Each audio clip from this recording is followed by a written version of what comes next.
with Salesforce, and I've got some initiatives underway, and Tim's kindly going to tell us what they're up to within the data center automation field with OSGi. So without further ado, thank you, Tim. Thank you. All right. Thanks, everyone, for sticking to the end and coming to this. Like Mike said, I work at Salesforce, and so I'm going to talk to you guys today about how we're using OSGi and kind of treat it as a case study. So my legal department made me throw this up there. This basically says don't base any investment strategies on what I say today. So there you go. Yeah. All right, so when I was writing this presentation last week, I tried to come up with sort of my theme, why I was giving this talk. And I was working with a gentleman named Stefan Durdek, who is actually on the OSGi board. And he told me that, there's a lot of technical talks going on about OSGi and talks about the spec, but there's very little talk about actual use cases. And so that's what I was hoping to do today. And so kind of the intro to why I was giving this talk is that there was once upon a time when even my coworkers were skeptical about using OSGi. And here's some quotes from them. OSGi seems great, but I'm not sure who uses it in the real world. OSGi seems to have a high cost, and I'm not sure what benefit we're getting from it. And in one particular bumpy period, my coworker Peter was saying every time we encountered an OSGi problem, I was to put $1 in a jar so we could buy beer afterwards. The theme of my talk, if you take nothing else away from this. You should have added, okay, but then you paid all we had a problem that made it. Yeah, well. So if you take nothing away from this talk, nothing else away from this talk, I hope you can walk away understanding that real people use OSGi in the real world. So what am I going to talk about under that theme? Well, I'm going to give you some background on what we're doing in the data center automation initiative at Salesforce, why the Salesforce DCA project uses OSGi, some tricks, tips, and lessons learned so that you yourself don't have a beer jar like I do. And then I have a little demonstration of installing plugins with zero downtime, which is actually something that OSGi allows you to do natively out of the box with no fancy tricks. And then hopefully answer your questions as best I can. All right, so this is kind of the thank you to my sponsors. So if you don't know Salesforce, we're a company out of San Francisco, California. We are primarily known as a CRM cloud company. And these are some of the statistics that we have 21 billion messages sent in a month, 1.5 billion transactions in our database service in a day, nearly half of which, sorry, there's a word missing there. You can do a transaction in less than, yes. Less than one message per transaction? I'm sorry? Oh, no, the messages are outgoing messages. Okay. Outgoing messages. And so actually, I'm missing a word here. So nearly half of those are through our API and integrations with third parties. To date, as a company, we've had 45 major releases. And we have a third-party platform on which you can build your own applications. And to date, we have over 2,000 applications and 2 million installs of those. So for those not familiar with the cloud computing pyramid, as we call it, this is what it looks like. At the very bottom, you have infrastructure as a service, and that's providing things like virtual containers, network services, security, storage, image management. So I'm sure you're familiar with some of these companies. A company like Amazon providing AWS. Obviously, platform as a service is for developers deploying on that infrastructure, and it's going to provide database services, user management, et cetera, et cetera. And then on the very top of the pyramid, we have software as a service, which is what your end users are using. So at Salesforce, for many, many years, we were invested in our data centers, but at the physical hardware level. And so about, I'd say, a year and a half ago, we decided to start this initiative to center our data center management around virtual containers.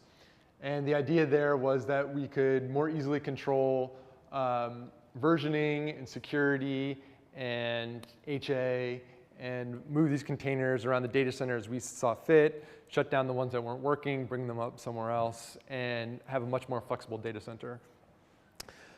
So this kind of goes very much in line with the cloud computing stack that I just showed. So here in the orange, we have infrastructure as a service. So we have our own infrastructure as a service project in DCA. On top of that, we have an application deployment service, which is doing the deployment onto the IaaS layer. So for those of you who have been asking about Hal Hildebrand, the blue layer is what he's been working on. And then, of course, we have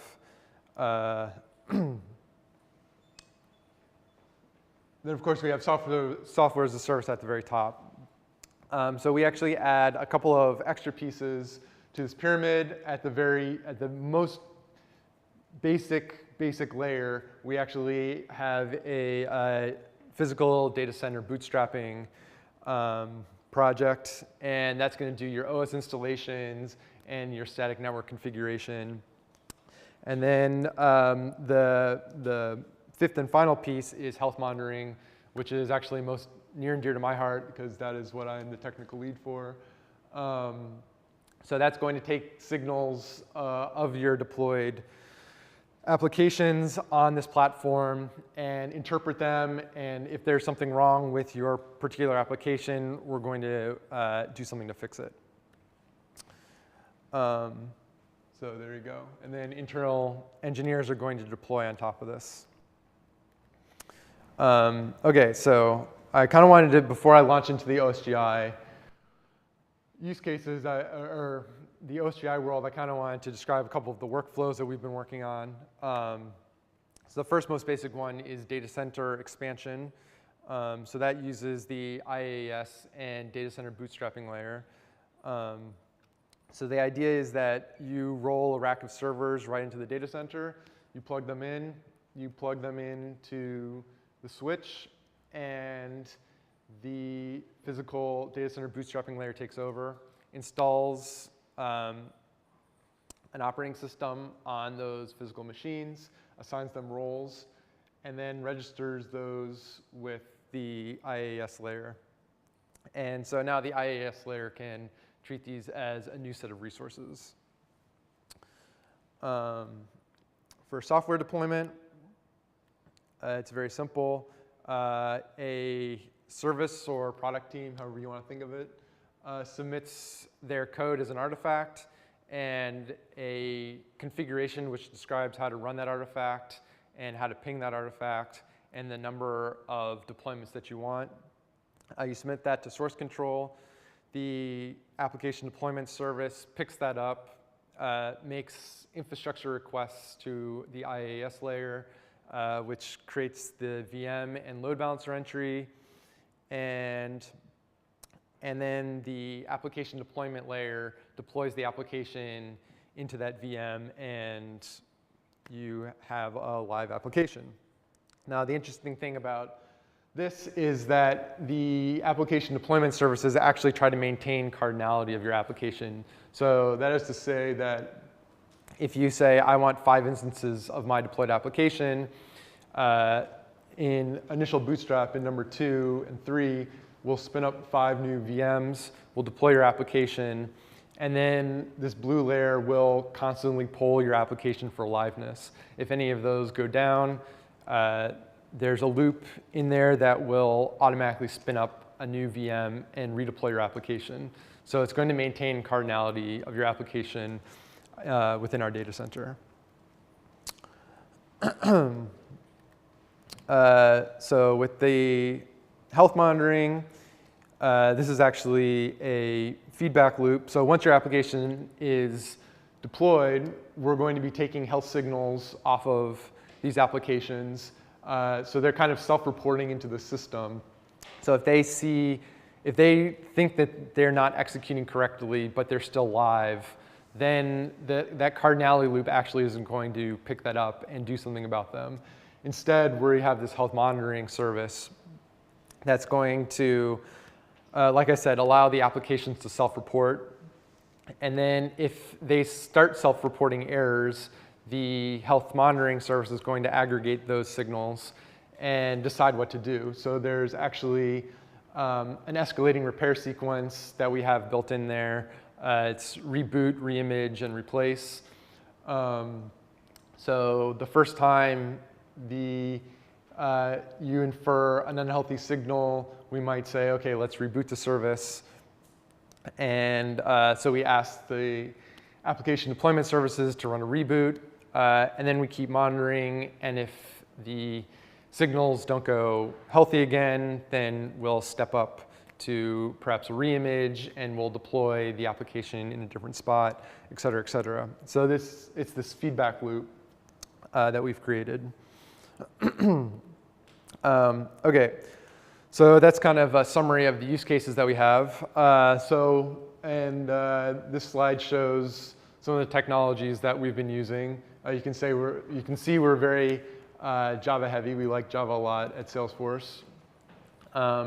The only exception is the physical bootstrap, which is actually written in Ruby.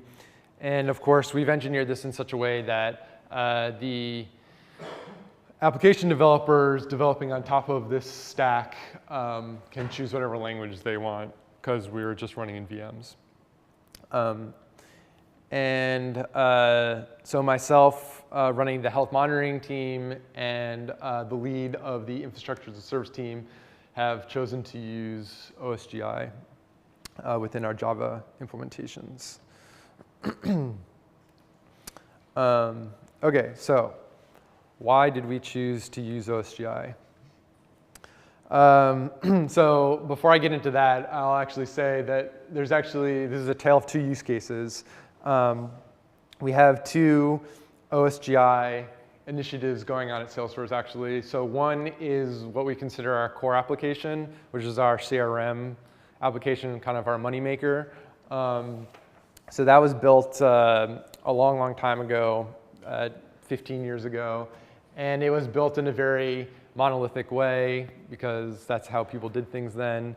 But we've actually caught up to modern times, and we've decided, well, we should probably do proper modularization.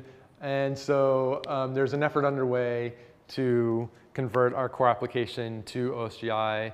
It's a very, very hairy problem. Luckily, Stefan Durdik, like I said, who's a member of the OSGi board, is running that, and we're very lucky to have him.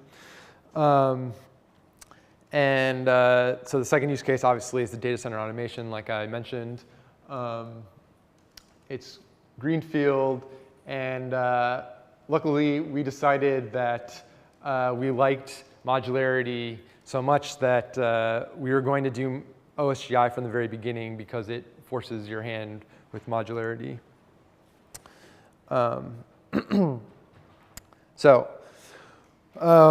Why do we use OSGi? Really, in a word, the word is modularity. And so OSGi forces your hand when it comes to designing your system properly. So here, this slide is about what I call bundle modularity, which is modularity at a package level. And so this is what we do in the DCA project to enforce that. We have two bundles, a public bundle and a private bundle, or some people call them API and implementation bundles. And we have very simple rules for creating these. A public bundle is meant to have contents that are available to the outside world, your shared beans and your contracts, which are implemented through Java interfaces. And so like I said, the content is very, very simple. It's public Java interfaces and shared beans. You can export all these through your OSGi manifest so that they can be consumed. And of course, you can have compile time dependencies on your public API bundles. So private implementation bundles are your providers of these interfaces. They're completely hidden, and the contents are implementations of your API, they're implementations of the interfaces within your API bundles. They don't have any exports in your manifest, and consumers may not have compile time dependencies. Well, so this is all very nice if you can keep it straight, but the problem is I've highlighted number 2 and number 3 here on the left because without OSGi, eventually you're going to have someone who cheats. And by that I mean you're going to have someone who thinks it's a good idea to take something from your implementation package and create a compile time dependency on it. It's bound to happen. But luckily with OSGi, you can't do that. And the reason is because of its class loading rules. So because you're exporting nothing onto the OSGi class path from your implementation bundle, it's impossible to load any of the private classes out of that bundle. So OSGi, even if you try to cheat, OSGi doesn't allow you to cheat. And so it's very, very good in that sense. So here's my example of bundle modularity. Within the health system, like I said, it's all signal-based. So it turns out that you have a piece of code that's publishing a signal about the health of your application. It's self-reporting, and that code has to travel over a bus and be consumed by a receiver.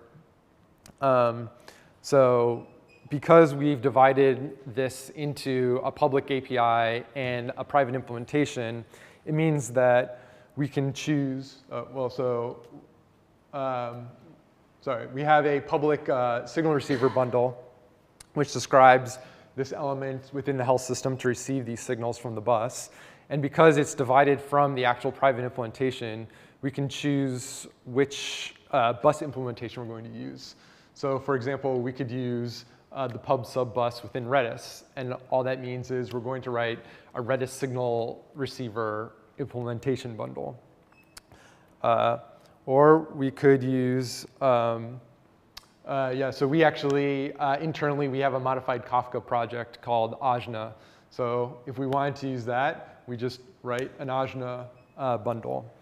Or if we wanted to use Kafka off the shelf, we'd write a Kafka bundle. Or if we wanted to use Amazon's SQS service, we would write a bundle for that. And any of these 4 are completely interchangeable because they're all hidden behind this public API. And the rest of the system would have no idea if we swap them in or out. So that's actually a really, really powerful thing, which I'll get into in a minute. So the second sort of level of modularity is something that I call service modularity. And so this is kind of defined at the class level. So with service modularity, you define a contract through a Java interface. And then you have implementing Java class for that interface. And so here we have the contract implemented by the blue contract. And within DCA, what we do is we will create service registries. And this is not the service registry within the OSGi framework. This is actually a custom one, but it's very, very simple. It's just an in-memory map. And we can send our implementation of our contract into this registry along with other implementations. And then we can make requests of that registry. So for example, here we have a request for the green service. And so the registry will go through its map and deliver us the green service, which is an implementation of the contract, which will do a small bit of business logic for us. So here's the example of service modularity, again, using the bus and signal receiver. So we have signal sources, like I mentioned, and so you can imagine that you might want to be making these decisions based on more than one signal source. So it could be the network I/O of your application, or the memory usage, or the disk usage, or any sort of thing. So the way we handle this is we receive the raw signal off of the bus, and then we actually go through a MapReduce step to standardize those signals so that they can be passed on for processing. But we want the signal source to not have to worry about, we want the signal source to be decoupled from the server. So we want to be able to map these, or we want to be able to register different mappers for each one of these signal sources without interrupting the flow of the rest of the server. So what do? We have a signal mapper registry, and we've designed a signal mapper contract. And so now we can register with that signal mapper registry any number of implementations that can map the signals from our sources.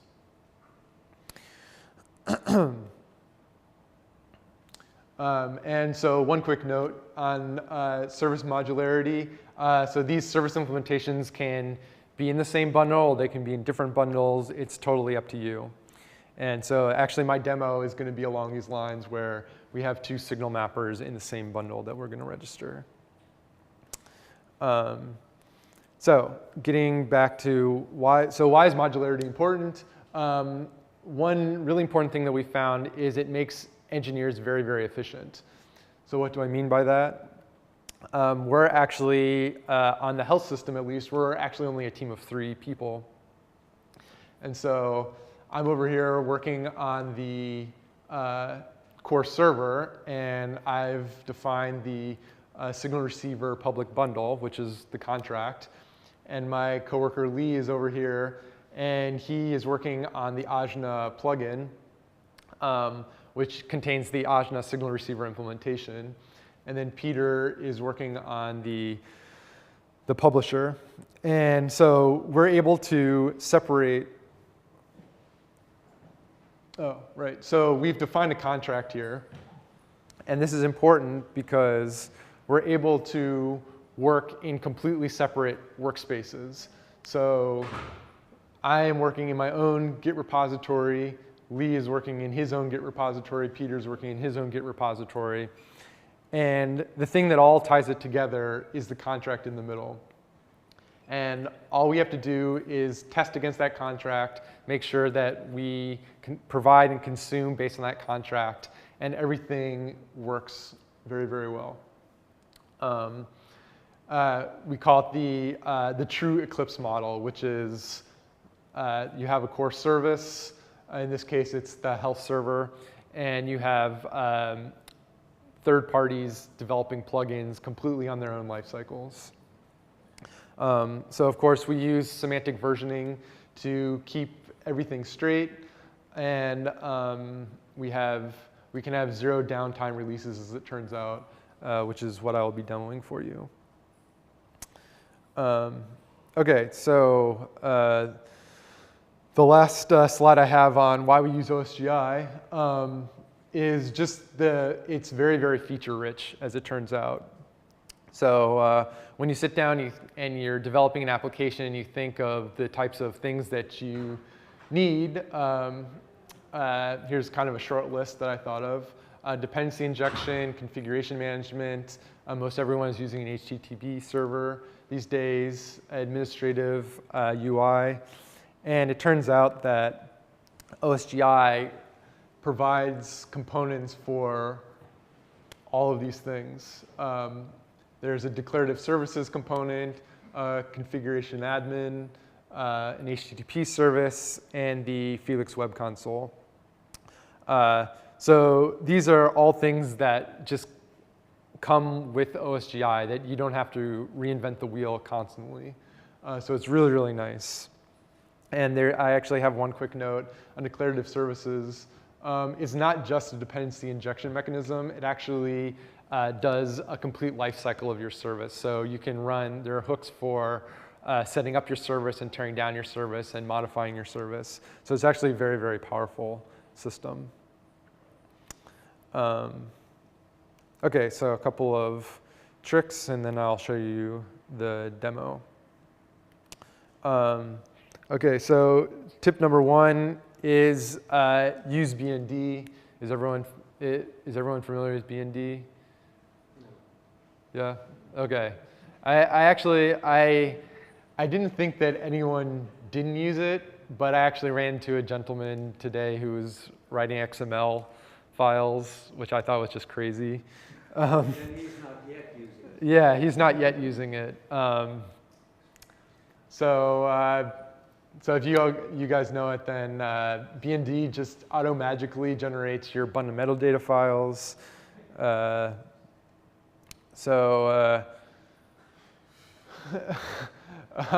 imagine this gentleman was encountering rage by having to hand edit his metadata files. Yeah, I can't believe that. So anyway, my little equation with BND is your Java plus your Palm plus BND equals your bundle plus your happy developer who's working. And of course, on the DCA project, we use Maven, but BND has plenty of other plugins too, which you can read about. So the second thing that we've discovered while working with OSGi is sort of this decoupling between platform and application bundles. And there's no technical reason within OSGi that you have to separate these two out. You can mix them together. Well, I guess first I should define them. So by platform bundles, I mean third-party libraries that are required in your runtime to execute your application. So in the Maven world, these are going to be your dependencies and your transitive dependencies that you pull down. Whereas your application bundles are the actual contents of your application. So there's no technical reason why you have to separate these in the OSGi world. You can actually combine them all together. But we found that it's actually it's nice to separate them out because platform bundles tend to stay pretty static. You're going to set a version on a dependency, and that's going to remain your version for a long time until you decide to upgrade. Whereas if you're actively developing your application bundles are going to incur a lot of churn. So this kind of provides a nice separation point between the two of them. And then the order of operations is with OSGi is you always install before you start. So what we do is we install platform bundles, install application bundles, start, and then start.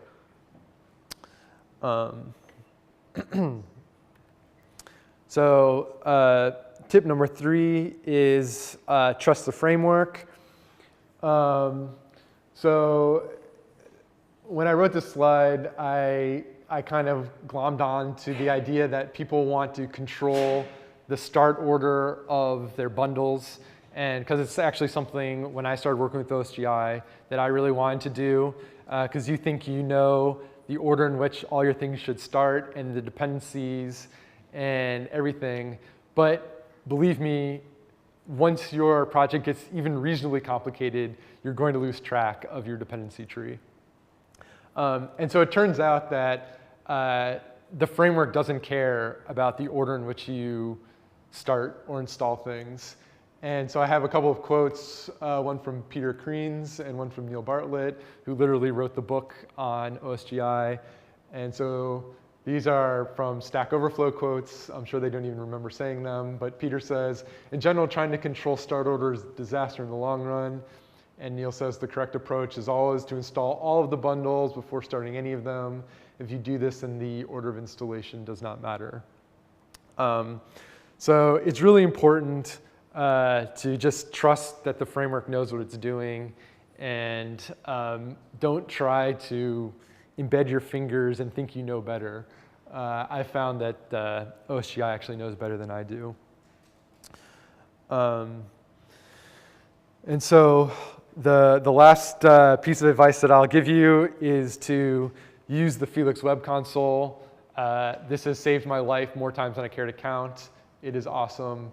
Here are some screenshots, and I'm going to show it to you in the demo, but you can see it will list out all of your installed bundles and the statuses and the versions and everything you possibly would want to know about your bundles. And it can show you a bunch of information about your services.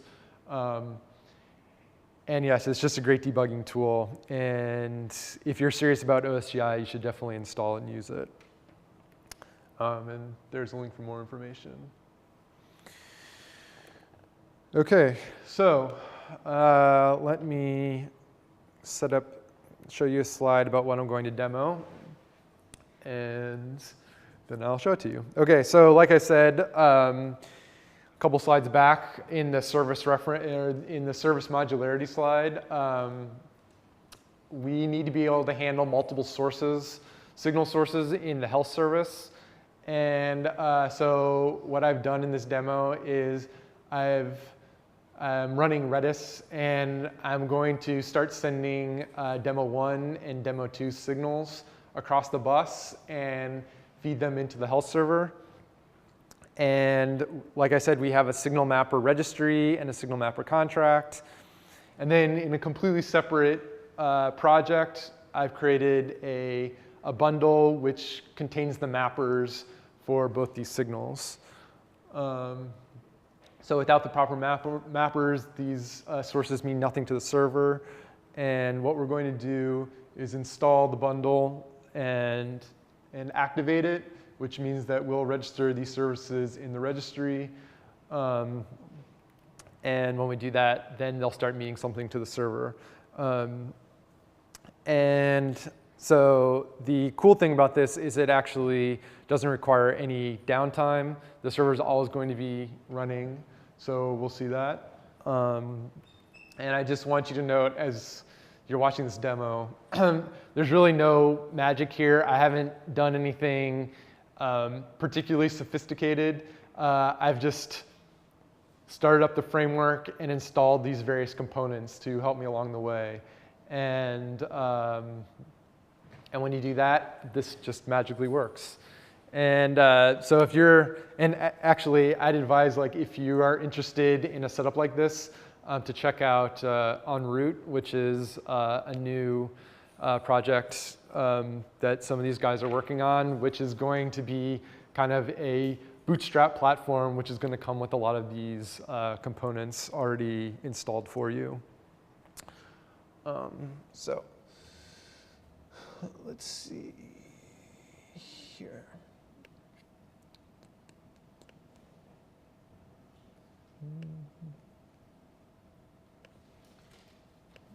Okay. So over here, I'm actually, my signal source is actually written in Python. So you can see here, this is the demo 1 and demo 2 signals here. So that's the signal source. And we're going to start up. Can you guys see that? Okay. So the orange actually means, if we scroll over, so the orange here, the signal registry is actually being asked to map these signals, but since there are no plugins installed for them, it's unable to do so, and so it's just reporting that as a warning. And at this point, it's basically just dropping the signal on the floor because it has no idea how to map it. So this is the web console, which is sort of our administrative user interface for the service. And we can see these are all the services that are installed, and we can see all the bundles that are installed. And we can see a bunch of great information about the manifest for each one of these bundles. But the interesting part here is that we can also control configuration, and particularly the what I call the app plugin manager.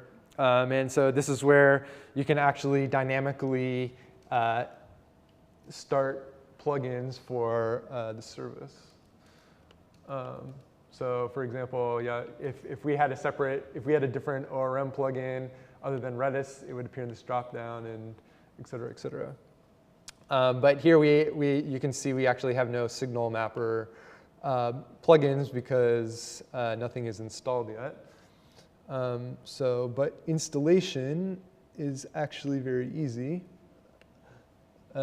It's just a matter of copying a bundle into the right place, and this third-party deploy directory is actually being monitored by the server. So when we copy that there, we'll reload the form. We can see that there's this little EclipseCon signal mapper plugin that's now available to us. And so if we activate that, and you can't see, but there's a save. So we're going to save that configuration here. And now, magically, without the server ever coming down, we can now see that we are mapping these services out of these signal sources. So it's completely dynamic. We've now done this plugin release with 0 downtime,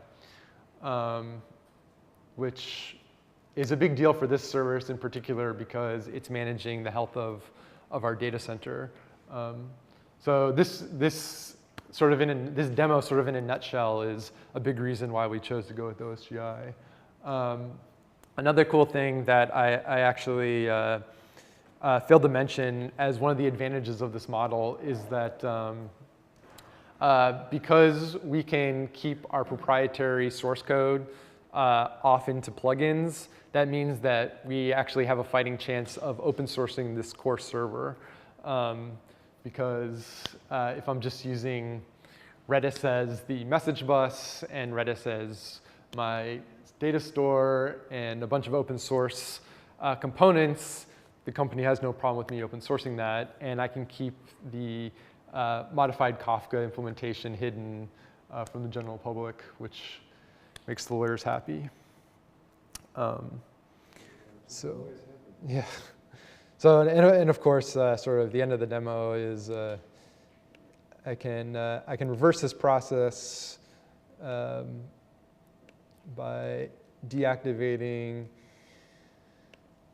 this guy, and then of course we go back to the orange. So that's my talk. Thank you very much for coming, and I'm happy to answer any questions if anyone has any questions.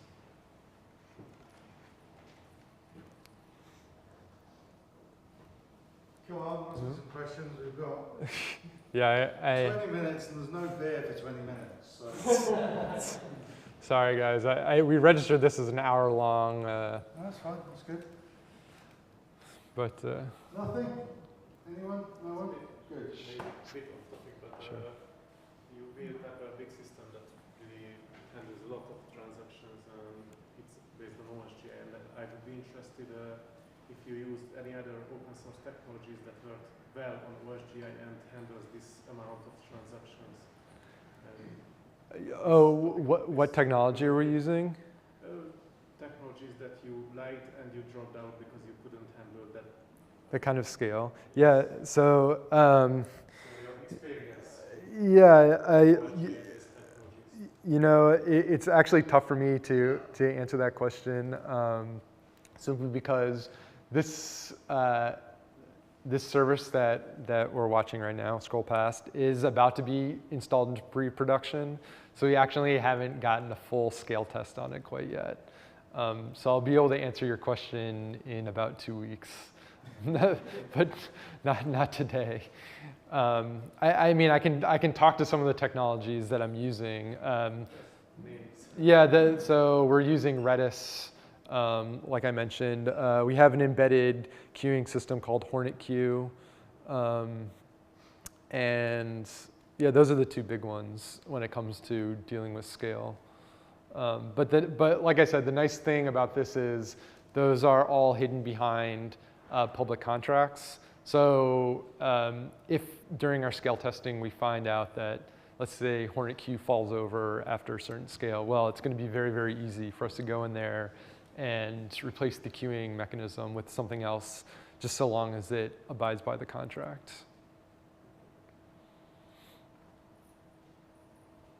Yeah. What tools do you use in the integration tests? So we actually run, we just use TestNG for our testing framework. And we have, so we kind of have white box and black box integration tests. So for our white box, we just use TestNG and we run through the IDE. And then for black box testing, we have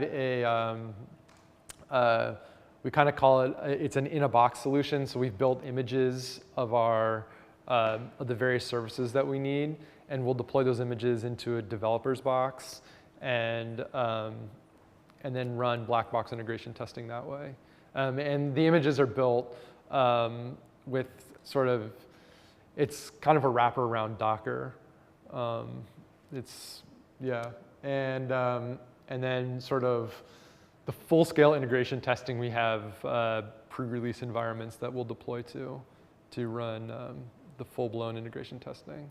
But in terms of like on a developer's box, it's TestNG for white box and this Docker-based image system for black box. Any other questions? No? Well, thank you very much.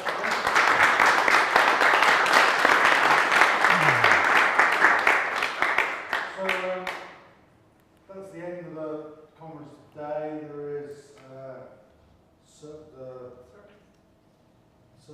Clips Con, is it? Oh, okay. There's a circus and beers, which is coming up at 6:30. If you're into OSGi and you're into IoT, we've got a demo and a hackathon this evening.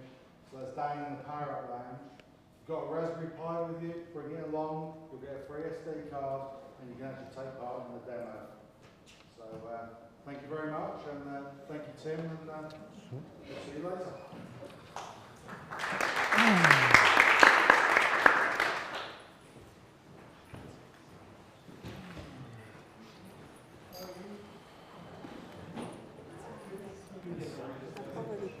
Stefan with regard to a success